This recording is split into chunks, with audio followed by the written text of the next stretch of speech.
Prime Minister, the leader of this country, Shri Narendra Modi ji,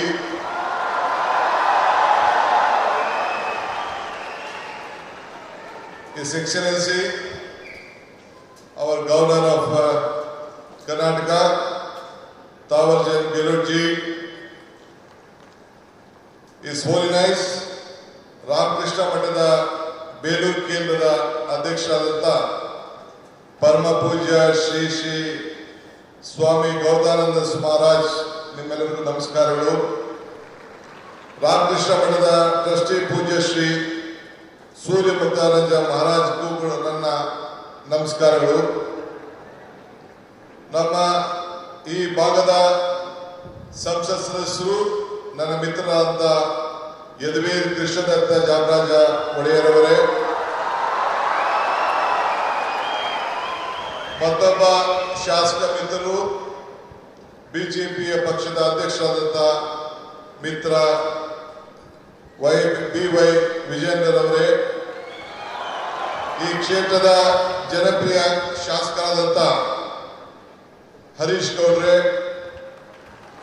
ಮತ್ತು ಮುಖ್ಯವಾಗಿ ಈ ಒಂದು ಪವಿತ್ರವಾದಂತಹ ಕಾರ್ಯಕ್ರಮದಲ್ಲಿ ಸಾವಿರಾರು ಸಂಖ್ಯೆಯಲ್ಲಿ ರಾಮಕೃಷ್ಣ ಪರಮಹಂಸರು, ವಿವೇಕಾನಂದರವರು ಮತ್ತು ತಾಯಿ ಅವರೆಲ್ಲ ಅನುಯಾಯಿಗಳಾಗಿ ಒಂದು ಭಕ್ತಿಪೂರ್ವವಾಗಿ ಸೇರಿದಂತ ಎಲ್ಲ ನನ್ನ ಬಂಧು ಭಗಿನಿಯರೇ, ಇದೊಂದು ದೊಡ್ಡ ಐತಿಹಾಸಿಕವಾದಂತಹ ಕಾರ್ಯಕ್ರಮ.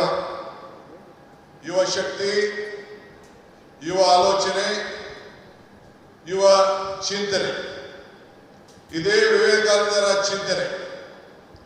ನಾನು ಕೂಡ ನನ್ನ ಬದುಕಿನಲ್ಲಿ ಇದನ್ನ ಅಳವಡಿಸಿಕೊಳ್ಬೇಕು ಅಂತ ಹೇಳಿ ಬಹಳ ಚಿಕ್ಕ ವಯಸ್ಸಿನಲ್ಲಿ ಪ್ರಯತ್ನವನ್ನು ನಾನು ಮಾಡ್ತಾ ಇದ್ದೇನೆ. ಈ ಹೊಸ ಚಿಂತನೆ ಒಂದು ಬದಲಾವಣೆಯ ಒಂದು ಆರಂಭ. ಇವತ್ತು ಯುವಕರ ಕನಸು ದೇಶದ ಕನಸಾಗಿದೆ. ನಾವು ಇಬ್ಬರು ಯುವಕರನ್ನು ನಾವು ಗಮನಿಸಿದ್ದೇವೆ.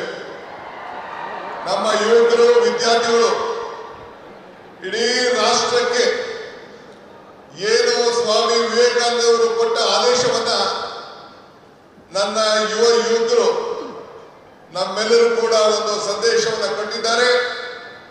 ಎಲ್ಲ ರಾಮಕೃಷ್ಣ ವಿದ್ಯಾಶಾಲೆ ಎಲ್ಲ ನನ್ನ ಯುವಕ ವಿದ್ಯಾರ್ಥಿಗಳಿಗೆ ನನ್ನ ಸಾಷ್ಟಾಂಗ ನಮಸ್ಕಾರಗಳನ್ನು ಅರ್ಪಿಸಲಿಕ್ಕೆ ನಾನು ಬಯಸ್ತಾ ಇದ್ದೇನೆ. ಇದು ನಮ್ಮ ಸರ್ಕಾರದ ಆಲೋಚನೆ ಕೂಡ ವಿವೇಕಾನಂದರ ಆಲೋಚನೆಯನ್ನ ಹಮ್ಮಿಕೊಂಡಿದ್ದೇನೆ. ಯುವ ಯುಗ, ನವಯುಗ, ಇದೇ ನಮ್ಮ ದೊಡ್ಡ ಘೋಷಣೆ ಅಂತ ಹೇಳಿಕ್ಕೆ ನನಗೆ ಬಹಳ ಸಂತೋಷ ಆಗ್ತದೆ.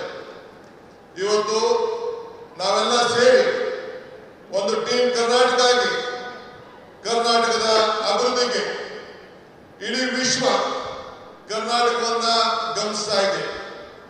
ಈ ಹಿನ್ನೆಲೆಯಲ್ಲಿ 10,000 ಯುವ ಸಂಘಟನೆಗಳು ಒಟ್ಟಾಗಬೇಕು. ಇಡೀ ಪಂಚಾಯತ್ಗಳಲ್ಲಿ, ಮುನ್ಸಿಪಾಲಿಟಿಗಳಲ್ಲಿ ಸಂಘಗಳು ಬೇರೂಡಬೇಕು ಅಂತ ಹೇಳಿ ನಾನು ಕೂಡ ಒಂದು ಹೊಸ ಚಿಂತನೆಯನ್ನ ಪ್ರಾರಂಭವನ್ನು ನಾನು ಮಾಡ್ತಾ ಇದ್ದೇನೆ. ಹಳ್ಳಿಗಳಲ್ಲಿ, ನಗರಗಳಲ್ಲಿ ನಮ್ಮ ಯುವ ಶಕ್ತಿಯನ್ನು ನಾವು ಸರಿಯಾದ ರೀತಿ ಬಳಸಿಕೊಂಡು ಸಾಂಸ್ಕೃತಿಕ ಕ್ರೀಡೆ, ನಾಟಕ ಇವೆಲ್ಲ ಕೂಡ ಅಳವಡಿಸಿಕೊಳ್ಳಿಕ್ಕೆ ಅನೇಕ ಕಾರ್ಯಕ್ರಮಗಳನ್ನು ಇವತ್ತೆಲ್ಲ ನಾವು ರೂಪಿಸಿಕೊಂಡು ಬಂದಿದ್ದೇವೆ. ಈ ಮೂಲಕ ನಮ್ಮ ಯುವಕರಲ್ಲಿ ಒಂದು ದೈಹಿಕವಾದಂತಹ ಶಕ್ತಿಯನ್ನು, ಮಾನಸಿಕವಾದಂತಹ ಶಕ್ತಿಯನ್ನ ಇವತ್ತು ನಾವೆಲ್ಲರೂ ಕೂಡ ಕಾಪಾಡಲಿಕ್ಕೆ ನಾವೆಲ್ಲ ಕೂಡ ಬದ್ಧರಾಗಿ ಇವತ್ತು ಕೆಲಸವನ್ನು ಮಾಡಬೇಕಾಗಿದೆ. ಬಂಧುಗಳೇ, ಈಗ ತಾನೇ ನಾವು ಟಿವಿಯಲ್ಲಿ ಚಿತ್ರವನ್ನ ಗಮನಿಸ್ತೋ. ಮೈಸೂರಿನ ಇತಿಹಾಸ ವಿಶ್ವದ ಇತಿಹಾಸ.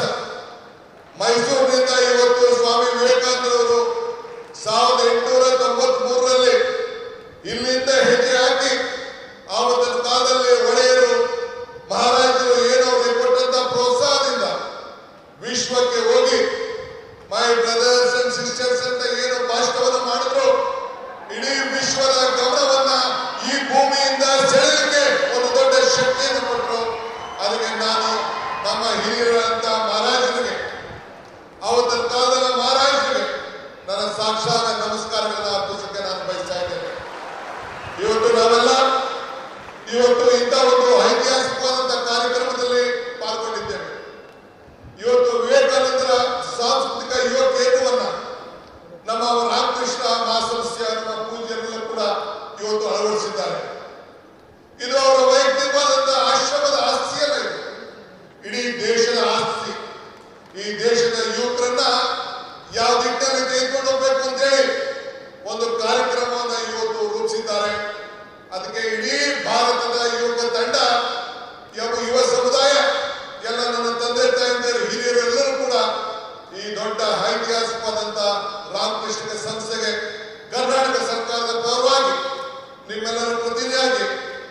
ಸಾಷ್ಟಾಂಗ ನಮಸ್ಕಾರಗಳು ಮತ್ತು ಅಭಿನಂದನೆ ಸಲ್ಲಿಸಲಿಕ್ಕೆ ನಾನು ಬಯಸ್ತಾ ಇದ್ದೇನೆ.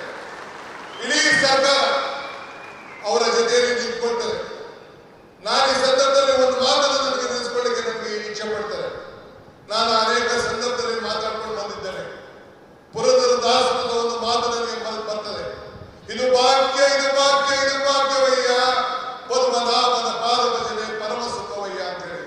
ಹಂಗೆ ಇವತ್ತು ನಾವು ನೀವೆಲ್ಲ ಸೇರಿ ಪ್ರಧಾನಮಂತ್ರಿಗಳು ಬಂದು ಉದ್ಘಾಟನೆ ಮಾಡುವಂತ ಕಾರ್ಯಕ್ರಮದಲ್ಲಿ ಈ ರಾಮಕೃಷ್ಣದ ಮಠದಲ್ಲಿ ಏನು ವಿವೇಕಾನಂದ ಸಾಂಸ್ಕೃತಿಕ ಕೇಂದ್ರದ ಕಾರ್ಯಕ್ರಮದಲ್ಲಿ ಪಾಲ್ಗೊಂಡಿದ್ದು ನಮ್ಮ ಭಾಗ್ಯ, ನಮ್ಮ ಭಾಗ್ಯ, ನಮ್ಮ ಭಾಗ್ಯ ಅಂತೇಳಿ ನಾನು ಭಾವಿಸ್ಕೊಂಡಿದ್ದೇನೆ. ಬಂಧುಗಳೇ, ನಾನು ಹೆಚ್ಚಿಗೆ ಮಾತಾಡುವಂಥದ್ದು ಇಲ್ಲೇನಿಲ್ಲ. ಮಾತಾಡಿದ್ರೆ ಬಹಳ ಗಂಟೆಗಟ್ಟಲೆ ಮಾತಾಡುವಂಥ ವಿಚಾರಗಳಿದೆ. ಇವತ್ತು ವಿವೇಕಾನಂದರ ತ್ಯಾಗ ನಮ್ಮೆಲ್ಲರಿಗೂ ಕೂಡ ಇವತ್ತು ಸ್ಫೂರ್ತಿಯಾಗಿದೆ. ನಮ್ಮೆಲ್ಲರೂ ಕೂಡ ಅವರ ಶಕ್ತಿಯನ್ನು ನಾವು ಅಳವಡಿಸಿಕೊಳ್ತೇವೆ. ಇವತ್ತು today I am very proud my honourable prime minister is here for this great event. This is a historic event of this country. This is not the historic event of Mysore. This is the historic event of the youth movement of this country. I remember this saying of Swami Vivekananda. He said, "Be bold-hearted when you are defeated. Be large-hearted when you are victorious."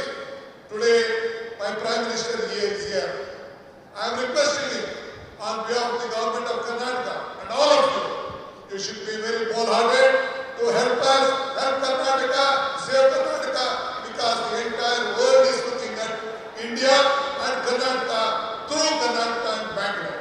So I request you, once I remember our Honorable Prime Minister, Dr. Atal Bihari Vajpayee, had come to Bangalore for the laying the foundation of the airport.